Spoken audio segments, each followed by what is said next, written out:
Ok, bon, t'as déjà utilisé Notion AI, ça marche bien, c'est nickel. Mais maintenant, là, ils viennent de sortir les agents IA et ça n'a rien à voir. C'est une sacrée révolution dans l'écosystème de Notion sur l'utilisation de l'intelligence artificielle. Et je vais tout te montrer dans cette vidéo sur comment fonctionnent les agents IA, comment tu peux le mettre en place et un cas d'usage que j'utilise moi personnellement et que tu vas pouvoir utiliser dans ton business. Mais déjà, c'est quoi la différence entre Notion AI et les agents IA? La seule différence, c'est dans l'utilisation. C'est-à-dire que l'agent IA, il va travailler de manière autonome. Tu vas définir des déclencheurs automatiques, comme par exemple tous les lundis matins à 9h que j'ai reçu un email, que j'ai envoyé un message sur Slack, et ça va déclencher les actions que tu as définies dans les instructions. Tandis que Notion AI, il va fonctionner comme un modèle d'IA traditionnel, c'est-à-dire que tu lui demandes manuellement de faire les choses. Tu vas lui demander une information, tu vas lui demander de modifier une page, et il va le faire parce que tu lui as demandé. Que l'agent IA, lui, il va travailler de manière autonome, même quand tu n'es pas connecté à Notion. C'est donc une voiture qui est très performante, mais comme toute voiture, si tu ne sais pas la conduire, tu vas aller nulle part. C'est pour cette raison qu'on va passer dès maintenant à la pratique. Je vais te montrer comment moi j'ai utilisé l'agent IA et ce qui a été le cas d'usage le plus révolutionnaire dans mon business. Et en perspective, tu pourras comprendre justement comment tu le configures. Pour déjà te donner du contexte afin que tu comprennes l'enjeu, c'est que j'ai un programme d'accompagnement dans lequel je forme à devenir consultant Notion. Il y a donc des appels de candidature qui sont planifiés avec les membres de mon équipe et j'ai un mantra personnel qui est que ce qui ne se traque pas ne s'améliore pas. J'ai donc besoin de maîtriser cette data, j'ai besoin de comprendre ce qui a été dit durant l'appel, quelles sont les peurs, quelles sont les croyances, quelles sont les personnes qui prennent des appels et quelles sont les personnes qui payent. C'est cette data qui est riche pour que je puisse améliorer mon marketing. Sinon, j'avance les yeux bandés, je ne sais pas à qui je dois parler et mes publicités ne sont pas pertinentes. C'est pour cette raison qu'on a conçu un système d'IA avec l'IA de Notion notamment pour justement traquer toutes ces informations-là, les remonter, les digérer et avoir des synthèses qui sont ultra précises. Je fais la petite parenthèse d'ailleurs, si ça t'intéresse de devenir consultant Notion et développer ce genre de solution pour des entreprises, je te laisse cliquer sur le premier lien dans la description pour qu'on se parle très rapidement. Ok, concrètement, comment ça fonctionne maintenant cette solution qui me permet d'analyser les ventes de mon business? C'est de la manière suivante. J'ai la page Sales Call dans laquelle j'ai tous les calls avec les prospects qui sont planifiés. C'est-à-dire que je vais avoir toutes les informations les concernant et après, derrière, quand un call est passé, je vais aller dans la vue de analyse de l'IA et je vais avoir une analyse micro de chaque prospect de ce qui a été dit. Je vais avoir la transcription d'appel et je vais te montrer comment par la suite. Et je vais pouvoir mettre un prompt personnalisé pour avoir les informations que je souhaite. Là, en l'occurrence, c'était d'avoir les 5 douleurs et frustrations, c'était le fait d'avoir les 5 désirs profonds, les 5 croyances limitantes, et c'est toutes ces informations qui, pour moi, en tout cas, sont pertinentes. Après, ça ne tient que à toi ou à moi, c'est toi qui vas mettre le prompt qui est pertinent dans ta situation. En l'occurrence, ça fonctionne de la manière suivante, c'est que j'ai une propriété texte dans laquelle je vais avoir configuré l'auto-fill, j'ai pas la traduction en français malheureusement, mais en tout cas, le fait que l'IA va compléter naturellement cette information. Je vais donc lui mettre un prompt et il va savoir justement générer ces informations-là sur base de la transcription d'appel qui est présente juste ici dans la page. Comme tu peux le voir, j'utilise pas Notion Meet pour la simple et bonne raison que des fois je regarde les appels, je regarde visuellement, donc j'ai besoin d'avoir la vidéo, tandis que Notion AI, avec Notion Meet en l'occurrence, quand il enregistre les réunions, c'est que l'audio. Et en plus de ça, l'audio disparaît au bout d'un certain moment, il n'est pas conservé à vie. Donc là, pour le coup, j'avais besoin d'avoir les deux. Et de plus, c'était beaucoup plus simple pour ne pas que je paye une licence de membre à chacun de mes collaborateurs pour que juste ils puissent enregistrer des réunions. Ils utilisent l'outil qui était Fathom, qu'on utilise d'ailleurs toujours, et donc qui nous permet de récupérer les transcriptions. Le workflow, c'est le suivant, c'est donc le prospect, il réserve un appel directement sur Fillout, Fillout crée une page dans Notion, on récupère toutes les informations qui ont été saisies dans le formulaire, le membre de mon équipe, il fait l'appel avec le prospect, et une fois que l'appel est terminé, Fathom qui aura rejoint l'appel durant cet appel, eh bien, il va envoyer la transcription. Concrètement, le workflow, il se passe du coup sur Make, il est séquencé de la manière suivante, on a un webhook qui envoie l'information de l'appel, il y a quelque chose qui s'est passé, on a un make code qui va permettre tout simplement de formater d'une meilleure manière la transcription, parce que sinon c'était un peu crade le formatage du texte, et si je veux vraiment lire chacune des lignes, c'était pas très pratique. Là, je définis quelques variables, c'est pas très important. Et après, j'ai les modules de Notion qui vont permettre justement de se dire, ok, là, on a eu un appel, on a l'adresse mail de l'invité, de la personne qui a participé. On doit retrouver qui était cette personne dans le pipe Notion. Donc, on va récupérer cette adresse mail et on va la retrouver dans la base de données Notion pour savoir que, ah oui, ok, cette transcription, elle concerne cette page. Et donc, je vais envoyer la transcription dans cette page. Et donc là, c'est ce que va faire ces 3 modules. C'est à la fois chercher la page qui correspond, à mettre le contenu et tout simplement mettre à jour l'item, donc la propriété, parce qu'on va modifier certaines propriétés pour justement déclencher l'automatisation. Enfin l'automatisation, l'IA pour qu'elle fasse justement cette action-là, qui était en l'occurrence d'avoir une case qui était cochée pour la transcription. Ça me permet de faire pas mal de choses et on y reviendra par la suite. Donc ça, c'est la première brique, ça me permet d'avoir une vue assez micro, de savoir sur chaque personne qu'est-ce qui s'est passé concrètement. C'est bien, c'est une première base, mais ça en réalité, c'est pas lié aux agents IA, c'est quelque chose qu'on pouvait faire déjà depuis plusieurs années.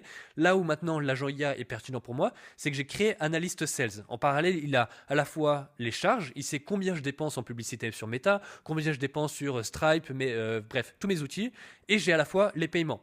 On a une base de données, par exemple, si je prends cette personne, Samuel, qui est une personne qui a planifié un appel pour les prochains jours, là, je vais pouvoir cliquer sur paiement et je vais pouvoir savoir combien est-ce qu'il m'a payé concrètement. En plus de ça, on a une automatisation, je fais rapidement le parallèle là-dessus. Si je dis que je l'ai closé pour 9 000 euros, je vais dire que par exemple, il y a eu en paiement en 3 fois, et je vais dire closé.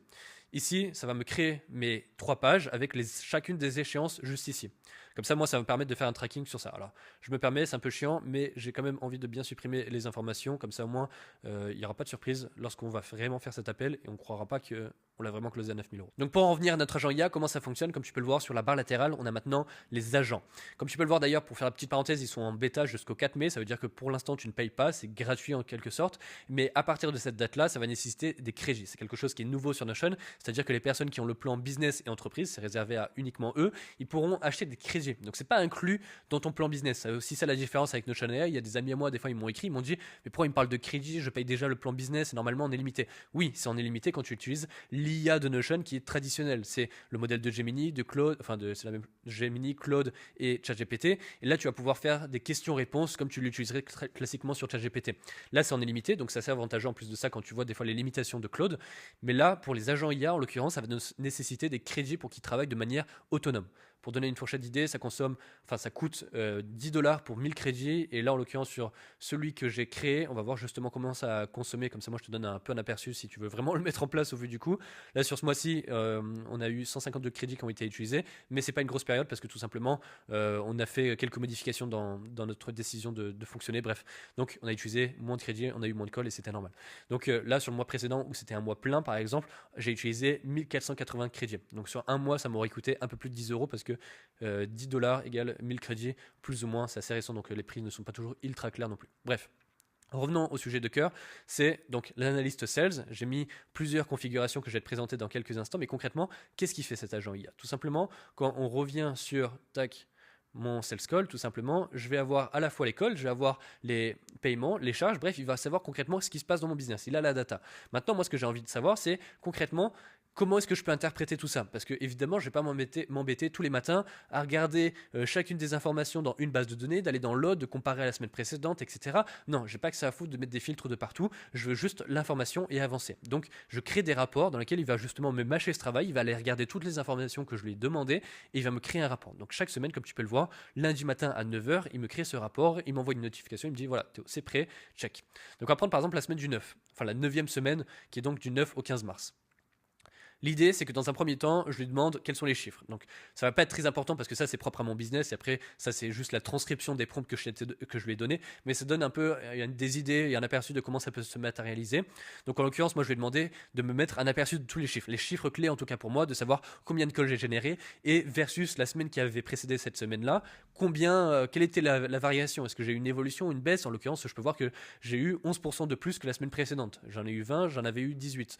J'ai eu une personne qui a été closée à 3 000 euros, j'ai eu 4 750 euros qui a été encaissé, et c'est 41% de moins que les 8 000 euros de la semaine précédente. Donc ça me permet de voir justement quels sont potentiellement les problèmes, et pour accentuer justement la pertinence de cette information-là, j'ai mis une base de données que, bon, on va s'abstenir de montrer parce qu'elle n'est pas très intéressante, c'est juste une table dans laquelle je mets juste des informations de texte, et en gros, l'idée c'est de lui donner une information sur la prise de décision à l'intérieur du business. C'est-à-dire que pour faire une analyse qui est pertinente, selon moi, il faut qu'il comprenne ce qui est fait en amont de tout ça. Est-ce qu'il y a des publicités qui ont été lancées? Est-ce qu'il y a des publicités qui ont été arrêtées? Est-ce qu'on a mis une nouvelle chose en place dans le funnel? Est-ce qu'il y a une nouvelle personne qui est rentrée dans l'équipe et donc elle va faire une chose en plus qui était une lacune? Donc bref, ça va nous permettre justement de créer des causalités, de comprendre justement que s'il y a tel résultat, c'est peut-être parce que tu avais pris telle décision il y a 2 semaines. Et donc un peu plus de pertinence là-dessus.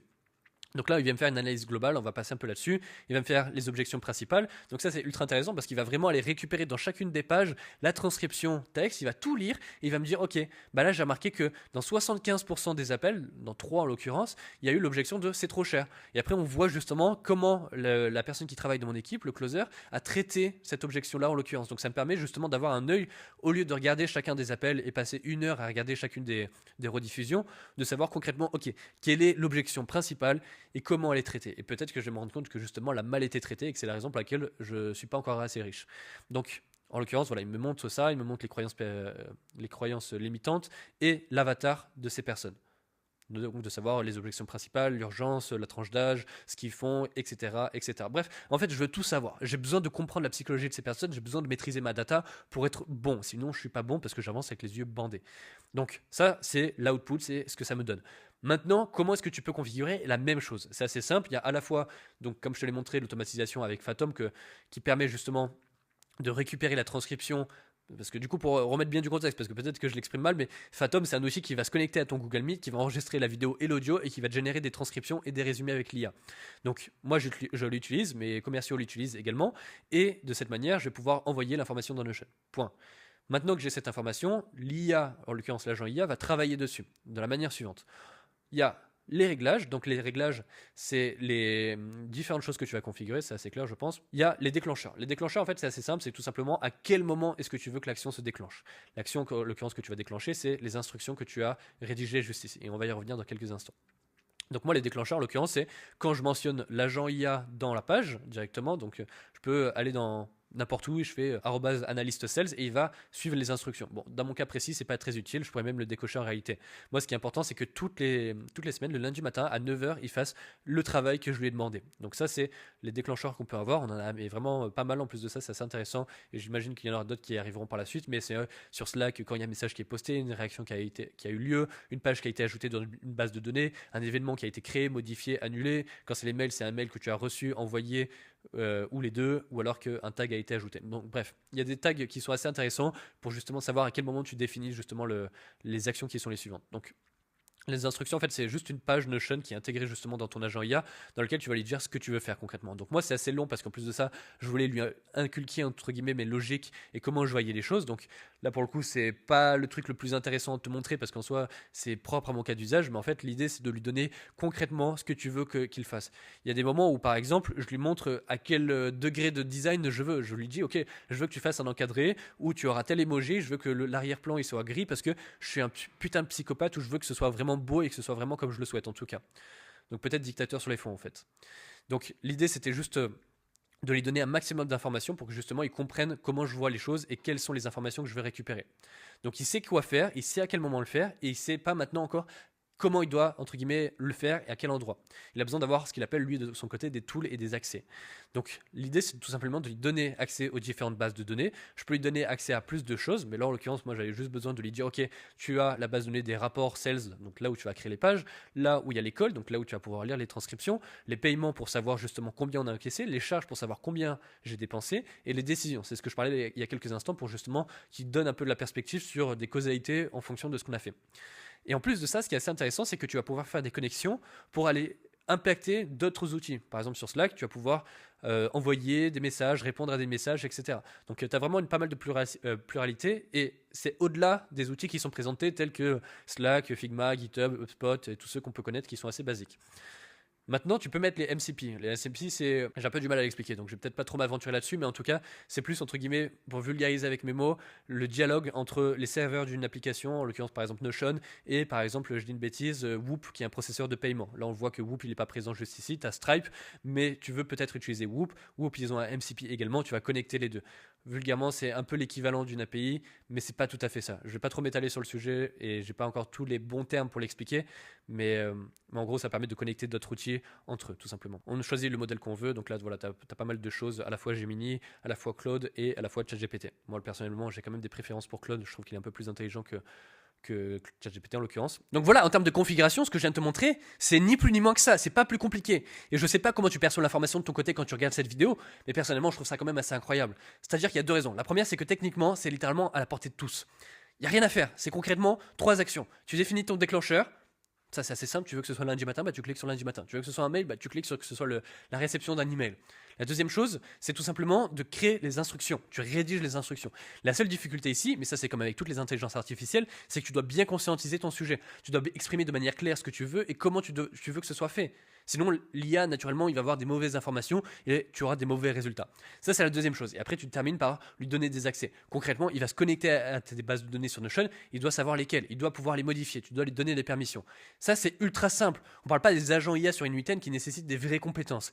Bien entendu, les deux sont opposés. C'est deux mondes qui les séparent encore aujourd'hui de par le fait que N8N va beaucoup plus loin dans la complexité et dans les capacités que tu peux avoir. Mais ce qui me permet de faire aussi la transition avec le fait que ce soit aussi incroyable, c'est que la deuxième raison, c'est que tout simplement, des fois, tu n'as pas besoin d'avoir des systèmes aussi complexes que ceux qui sont créables sur N8N, parce que des fois, c'est des trucs tout bêtes. Tu as des goulots d'étranglement qui sont des vraies épines dans le pied du business, mais l'agent IA de Notion peut très bien le faire.